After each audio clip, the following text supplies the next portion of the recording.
because most of the time I sing, it's to people who English is their first language. And because you are very smart that you even understand what I'm saying. Because I don't speak Norwegian, but you speak English, so you're already 50% smarter than me. But when you see that song, do you understand what it's talking about? Yeah? That guy understands. What about the rest of you? I just ask because I don't really know. Do you understand? Yeah, okay, good. Well, that's a relief.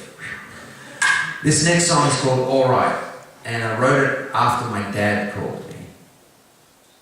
I don't know what your friendship is like with your dad, whether your dad's your enemy or your friend, whether you hate your dad, whether you're crazy about your dad, whether your dad's not alive, whether your parents split up and your dad lives somewhere else and you live with your mom, or I don't really know what your relationship's like with your dad.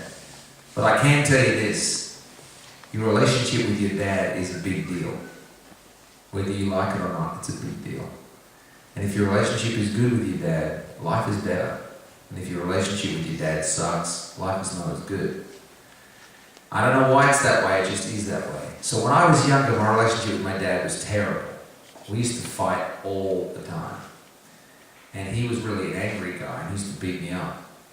Now, I just look at him and he runs away. Because I can take him.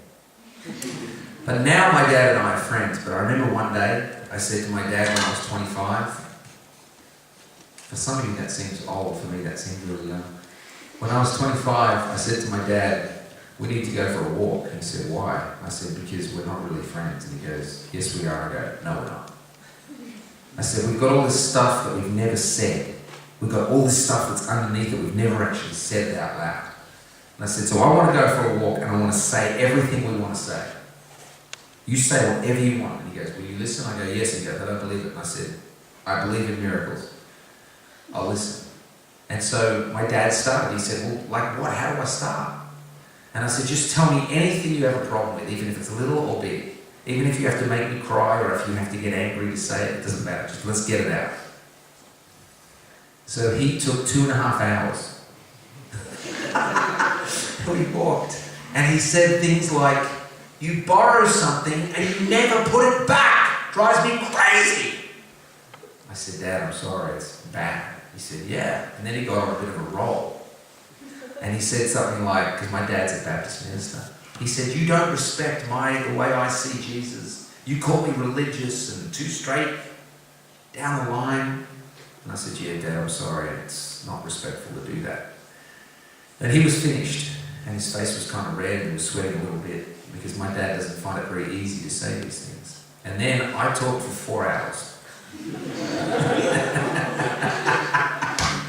I shouldn't laugh.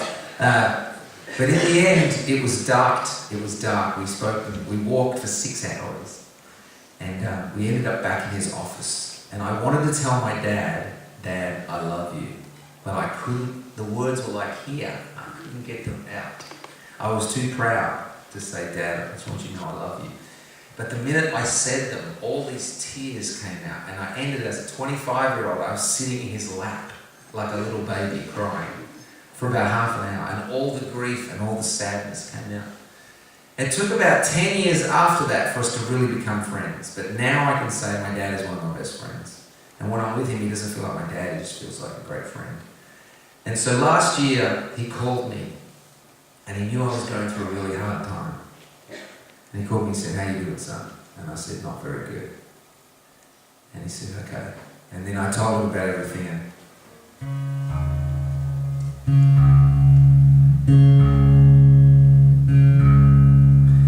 And he said, son, I just want you to know that even though there's all these problems, you're all right.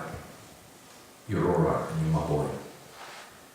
I really hope that you have a dad that could say that to you. But if your dad has not said that to you, I guarantee under everything he thinks that. I've got a friend whose dad's in jail. He's been in jail since he was 5 and this guy's 19. And he's never heard his dad say anything good about him. And I said, man, even underneath all your dad's anger, he probably thinks about you every day. And thinks, man, I wish I could just tell my son that I love him. But I just want you to know that even if your earthly dad doesn't, your heavenly Father looks at you and he says, you are all right. Why? Because you're my kid. You're my kid. You are my child. I love you. So whatever gap there is between your earthly father, your heavenly Father can fill in that gap. And so this is track 4 on my album, and it's called All Right.